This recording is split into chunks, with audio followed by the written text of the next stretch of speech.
A wingboard is basically an airfoil, kind of like a flying wing, like a stealth bomber. And the rider's basically strapping his feet to the top of that thing and getting pulled behind the airplane. It's the equivalent of wakeboarding, except instead of behind a boat on water, you're behind an airplane carving through clouds.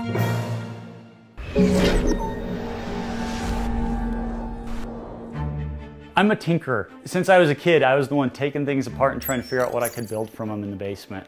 And you know, that just continues to this day. This idea came from a childhood cartoon. The Disney cartoon Tailspin had Kit Cloud Kicker, and he would jump out of the back of the airplane, throw this little board that looks kind of like this under his feet, and then surf the clouds. So the first one started as a piece of paper, and I'd toss it and see how that would work. Once I realized that worked, I started building my foam. Just bought some flat foam.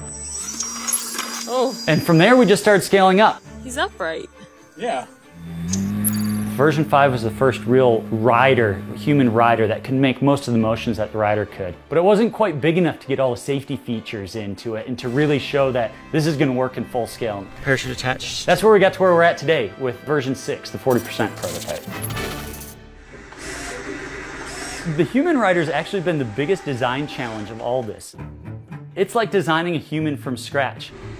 A lot of the problems we've been dealing with are making sure we can balance the rider on top of the board. This is our analog rider. We affectionately call him James. You have to make sure all the joints are sized and that all the tension in all the joints is just right, that everything is tight, but it's not so tight that you don't have that give that the human body has. So really about 3/4 of the design effort has been designing a rider that can mimic what a human can do. Before we even strap these behind an airplane, we strap them to the side of a car. And that way we can really fine tune them and make sure everything's going to work before we're 300 or 400 feet up in the air going 70 miles an hour. So we got a whole bunch of the local RC club members out here. This will be the first public demonstration of the wingboard. So let's go over the flight before we get going. So the way that we're going to be performing the test tomorrow is we've got a 40% tow plane. Linkage on! Tow plane will accelerate off the ground, the wingboarder will get lift, come off the ground, and they'll just fly right behind each other in formation.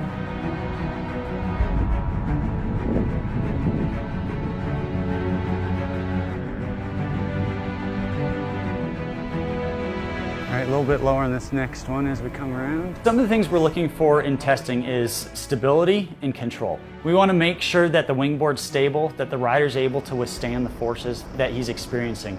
A lot of the joints on the rider are designed so that they break at a similar scale load level that the actual human body, you would start spraining wrists or breaking bones. All right, I'm good to do a barrel roll. We're looking to see how much maneuverability and control the rider has. What's he capable of doing? Is he able to stay in a safe position? Is he able to go out and have fun? Okay, rolling.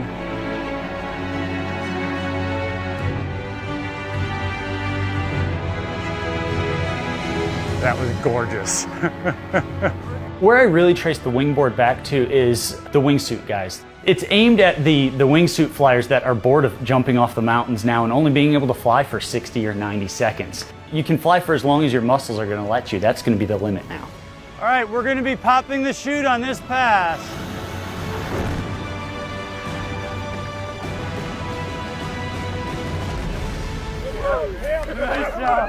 I've been a flight test engineer for about 6 years now, working in the aerospace industry.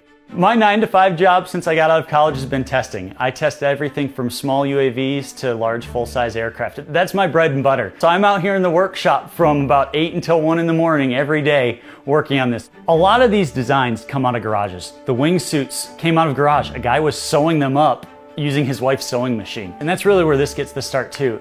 Flying's my passion, and this is just that meeting of pushing the boundaries of aviation, pushing the boundaries of what the human being can do, and doing something that's never been done before in aviation, and really be able to explore the edge of the envelope.